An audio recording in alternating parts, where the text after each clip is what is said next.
Morning everyone. I've got a couple of jobs to do on the car today. The main one being replacing the window regulator. As I mentioned on the previous video, when I went for a drive a couple of weeks ago, I put the windows down and the passenger window fell into the door. So I've got a new regulator waiting to go on, so I'm going to change that over today and hopefully I'll have a working window. I've also got a couple of new Forge hoses to go on, just the ones that go from the charge pipe to the N75 and to the diverter valve. So I'll get them on today as well. I'm also debating whether to remove the N249 valve. I mean, I've read up on the internet and there's loads of posts saying to remove it and loads of posts saying to not remove it, but I haven't made my mind up on what I'm going to do on that yet, so I'll just leave that one for now. But anyway, let's get on with changing this window regulator first. This is how I've temporarily had the window up. The cord that makes the window go up, I've had it pulled right to its maximum, and I've just kind of wound it around the bolts to keep it there. This is the old regulator that we need to take out. It's held in by 4 rivets, which the ends you can just see here. There's one there, there's one there, there's one up there, and there's one here. So I just need to drill them out and then we can fit the new regulator. That's the old regulator and we're removed now. Pretty easy that, just took 2 minutes to drill out the rivets. I just need to remove the remainder of that one, clean up them holes, and then we'll fit the new regulator. Right now it's time to put the new regulator on. It's literally just 4 bolts, so we'll crack on and do that.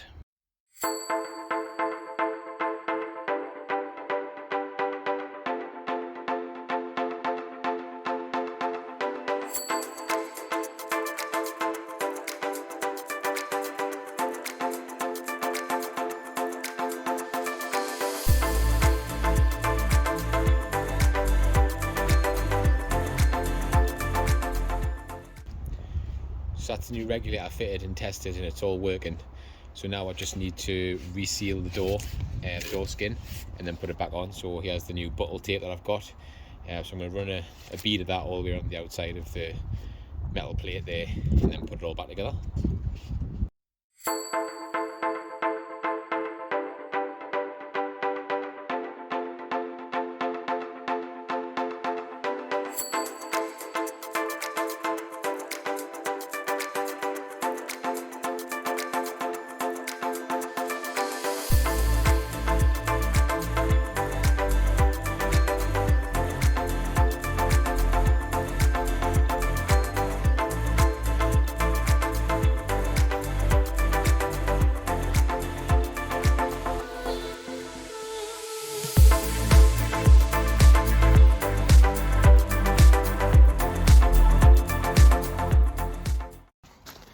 The bottle tape all on now, so hopefully that should provide a really good seal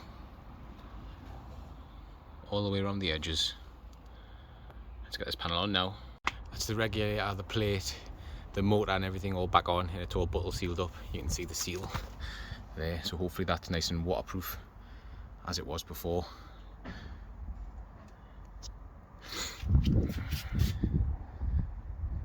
Window works as well, I've tested that.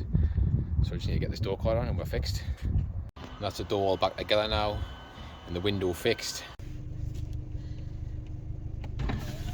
It works.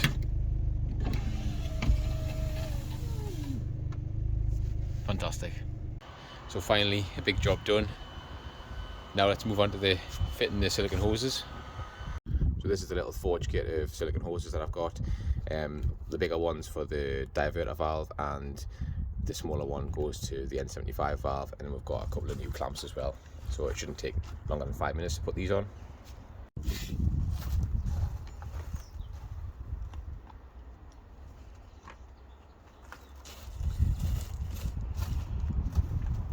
So this here is the N249 valve stuff with the vacuum reservoir. It comes from the inlet manifold, and then I've got a T-piece which goes to the boost gauge, and then the other bit goes into the actual 249 setup itself. So I could easily just bypass this by putting a new vacuum hose on the T here and going straight over to the diverter valve, but I haven't made my mind up, so we'll just leave that on there for today. So the 2 hoses that are going to come off are this one, this big one here, and this smaller one here.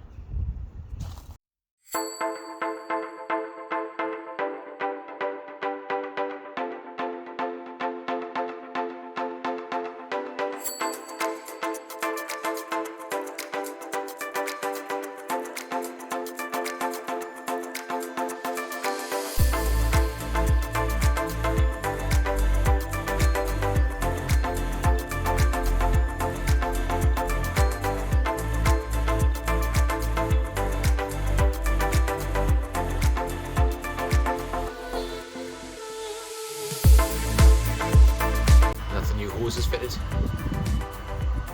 Looking great, looking much better. Got quite a few Forge hoses on now. I've got the intercooler hoses there, and then we've got the Forge turbo pipe at the back there, the red one, and then we've got these two new ones here as well. This is a silicone hose here, but this the turbo intake pipe, but it's a Samco. So yeah, looking good. Like I say, I'm going to decide on what to do with the N249 in the vacuum chamber later. Would be much better if I got rid of that, because it would look a lot nicer. But yeah, thanks for watching.